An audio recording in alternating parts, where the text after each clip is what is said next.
नमस्कार दोस्तों। कैसे हो आप सब? भाई आप बहुत अच्छे से होंगे और बहुत अच्छे से आपकी पढ़ाई चल रही होगी।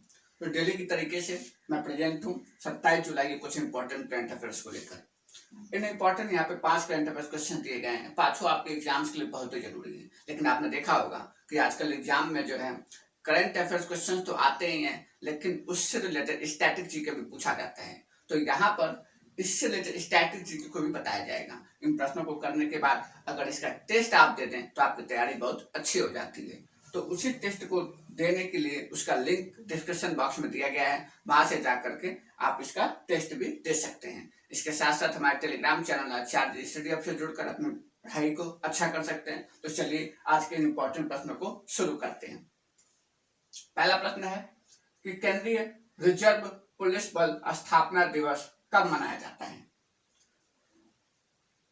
तो किसकी बात हो रही है? आपने सुना होगा सीआरपीएफ, इसको बोलते हैं सेंट्रल रिजर्व पुलिस फोर्स। तो इसकी स्थापना दिवस ऐसे मनाया जाता है कब? तो मैं बता दूं कि इसका स्थापना दिवस होता है 27 जुलाई को। अब बात करते हैं सेंट्रल रिजर्व पुलिस फोर्स के बारे में। 1939 मतलब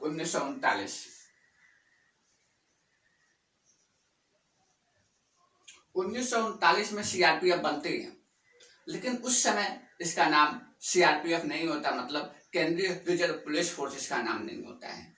1939 में इसका नाम होता है क्राउन रिप्रेजेंटेटिव पुलिस, ये नाम होता है उसका, क्योंकि उस समय इंडिया पर किसका शासन होता है? अंग्रेजों का शासन होता है। 1949 में एक कानून लाया जाता है सीआरपीएफ एक्ट करके। सीआरपीएफ से रिलेटेड एक कानून आता है और उस कानून से इसका नाम चेंज होता है और नाम हो जाता है सेंट्रल रिजर्व पुलिस फोर्स। इसके इस समय महानिदेशक कौन है? तो कुलदीप सिंह जो है इसके महानिदेशक हैं, कुलदीप सिंह।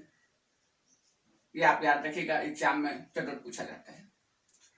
किस मंत्रालय के अंतर्गत सीआरपीएफ आता है? तो गृह मंत्रालय के अंतर्गत सीआरपीएफ आता है।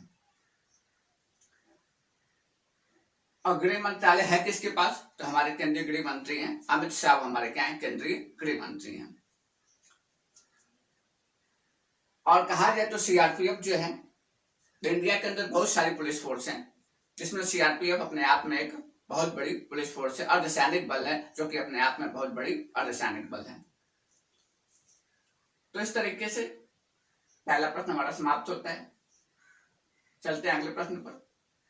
अगला प्रश्न है कि इसरो के साथ मिलकर एक मर्चेंटाइजर प्रोग्राम शुरू किया गया है। तो सबसे पहले ये बता दें कि आखिर मर्चेंटाइजर प्रोग्राम होता क्या है। तो देखिए इस प्रोग्राम में होगा क्या कि इसरो जो है किसी अन्य कंपनी के साथ मिलेगी और मिलने के बाद इसरो के टी शर्ट आएंगे, इसरो के बहुत सारे प्रोडक्ट बनेंगे जिस पर जो है इसरो का लोगो लगा होगा। जैसे आपने देखा होगा कि बहुत सारी प्राइवेट कंपनी जो है अपना एडवर्टीजमेंट करने के तमाम तरह के लोगों पर टी शर्ट जो होता है, टी शर्ट पर अपना लोगो बना देती है। पेन पेंसिल बहुत सारे प्रोडक्ट पर अपना लोगो बना देती है। इससे क्या होता है? उस कंपनी के बारे में लोगों के अंदर अवेयरनेस आती है कि हाँ ऐसी भी एक कंपनी है। उसी तरीके से इसरो जो है लगभग 8 कंपनीज के साथ मिलकर जो है वो क्या शुरू करने वाला है? एक मर्चेंटाइजर प्रोग्राम शुरू करेगा और जिसमें जो इसरो का टी शर्ट मिलेगा, इसरो के और भी बहुत सारे प्रोडक्ट मिलेंगे जिसमें इसरो की मुहर लगी होगी। बात करें इसरो की तो इंडियन स्पेस रिसर्च ऑर्गेनाइजेशन बोलते हैं इसको, मतलब भारतीय अंतरिक्ष अनुसंधान संगठन। 1962 की बात है। 1962 के अंदर जो है भारतीय अंतरिक्ष अनुसंधान समिति बनती है और यही समिति में आगे चलकर जो परिवर्तन होता है और 1969 के अंदर क्या बन जाता है? इसरो बन जाता है। एक और बहुत ही इंपॉर्टेंट प्रश्न बनता है यहाँ पर कि भारतीय अंतरिक्ष कार्यक्रम का जनक किसे कहते हैं? मतलब किन्होंने कहा था कि भारत को जो है अंतरिक्ष के अंदर अनुसंधान करना चाहिए, अंतरिक्ष के बारे में भी जानकारी उपलब्ध करनी चाहिए। तो ये बात कही थी डॉक्टर विक्रम साराभाई ने। तो डॉक्टर विक्रम साराभाई को इसीलिए हम लोग भारतीय अंतरिक्ष कार्यक्रम का क्या बोलते हैं, चरक बोलते हैं। डॉक्टर विक्रम साराभाई।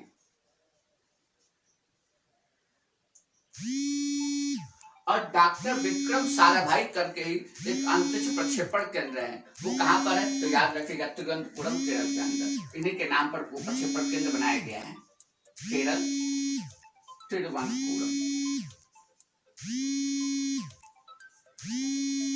अब इसरो का हेड ऑफिस कहाँ पर है तो बेंगलोर के अंदर है। इस समय हेड कौन है इसरो के तो के सिवन इसके क्या है, हेड है। तो इस तरीके से हमारा पहला सेकंड प्रश्न भी समाप्त होता है।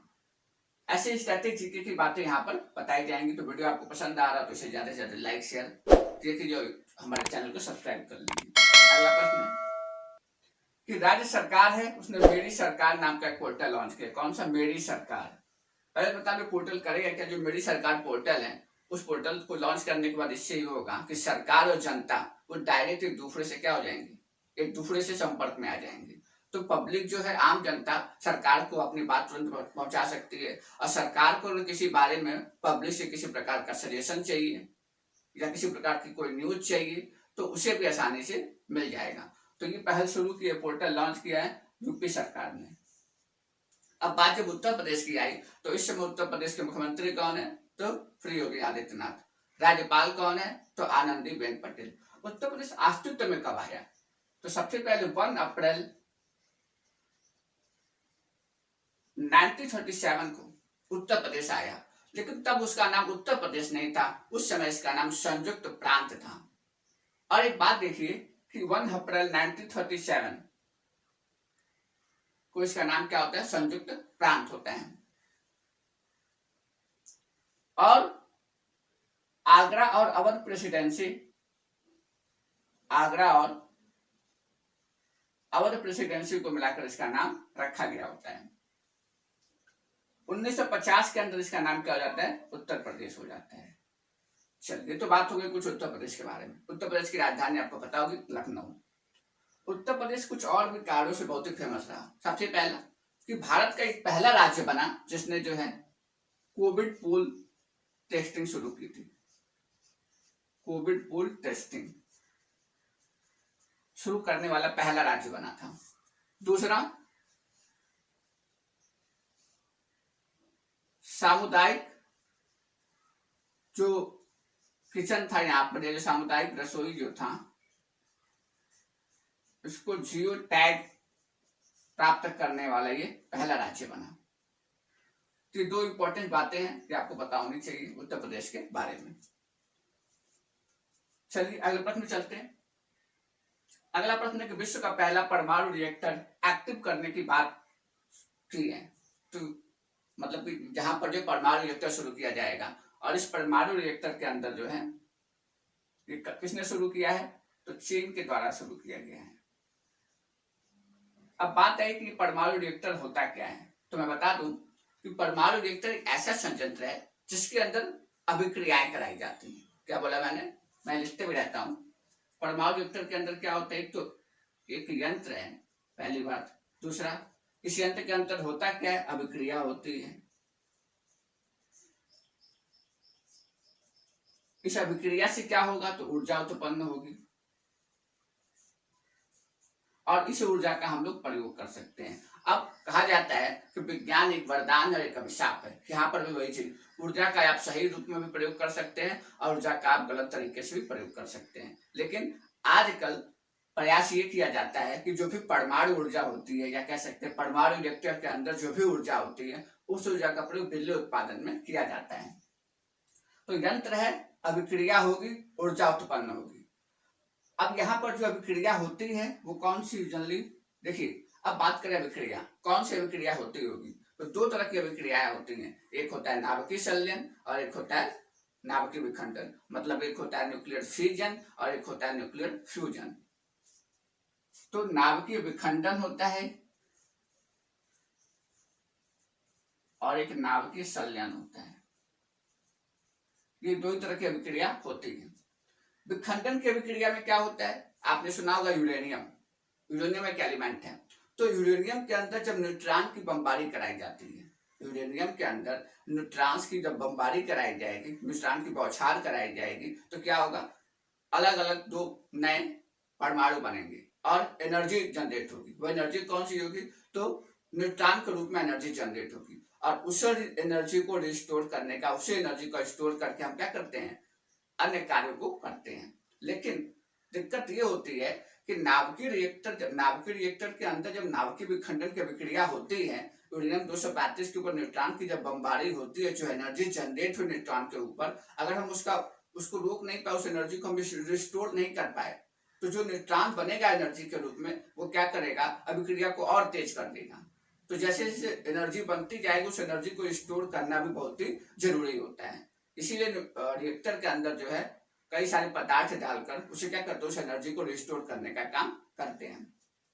ये तो बात होगी नाभिकीय विखंडन अभिक्रिया की। दूसरी बात करें नाभिकीय संलयन की, तो नाभिकीय संलयन में क्या होता है कि दो नाभिकों को आपस में मिलाया जाता है और मिला करके एक बड़ा परमाणु या बड़ा नाभिक बनाया जाता है, और उसमें भी एनर्जी जनरेट होती है, तो उसे भी प्रयोग कर लिया जाता है। ठीक है, उस एनर्जी का भी यूज किया जाता है। तो कहा जाए तो विखंडन की अभिक्रिया का सबसे बड़ा एग्जाम्पल है परमाणु बम। और यही परमाणु बम जो था 1945 के अंदर हिरोशिमा और नागासाकी पर अमेरिका ने गिरा दिया था। लिटिल बम और फैट बम बोलते हैं। ठीक है, तो 1945 द्वितीय विश्व युद्ध चल रहा था, तो इसी नाभिकीय विखंडन की अभिक्रिया से बना हुआ परमाणु बम जो था, उसी परमाणु बम को गिरा दिया गया। अब मैंने क्या बोला कि एनर्जी जनरेट होगी और उसका यूज नहीं कर पाएंगे तो लगातार विस्फोट होता रहेगा। तो यही चीज हुई वहां पर, तो बहुत नुकसान हुआ था जापान का। ठीक है, नाभिकीय संलयन अभिक्रिया में दो परमाणु नाभिकों को वापस में मिलाएंगे, एक नया नाभिक बनेगा। ठीक है, तो उसे वो कौन सा होता है, हाइड्रोजन बम जो है नाभिकीय संलयन प्रक्रिया पर आधारित है। तो ये कुछ बातें बताई मैंने नाभिकीय संलयन के बारे में और नाभिकीय विखंडन के बारे में, मतलब न्यूक्लियर फ्यूजन के बारे में, न्यूक्लियर फिजन के बारे में। ये सब कहाँ होता है, परमाणु रिएक्टर के अंदर ही किया जाता है। ठीक है, चलिए अगले प्रश्न में चलते हैं। अगला प्रश्न है शिफ्टिंग ऑर्बिट, एक पुस्तक है, इसको लिखा है अमिताभ कांत ने। अमिताभ कांत जो है ये नीति आयोग के क्या है, सीईओ हैं। NIT national institute of transforming India NITI Aayog के क्या है, ये सीईओ हैं। इनकी कुछ और भी पुस्तक हैं जिसे आप लिख सकते हैं, बहुत इंपॉर्टेंट इनकी पुस्तकें हैं। पाथ अहेड करके भी इनकी पुस्तक है। ठीक है, और एक और पुस्तक है इनक्रेडिबल इंडिया 2.0, ये भी किसी पुस्तक है, इन्हीं अमिताभ कांत की पुस्तक है। तो इस तरीके से आज के इंपॉर्टेंट क्वेश्चन समाप्त हुए। इससे तो स्ट्रैटेजी ही मैंने आपको बताया। वीडियो कैसा लगा हो आप कमेंट बॉक्स में जरूर बताइएगा। वीडियो पसंद हो तो इसे ज्यादा से लाइक और शेयर कर दिया कीजिए। हमारे यूट्यूब चैनल को सब्सक्राइब कर दीजिए। धन्यवाद, नमस्कार।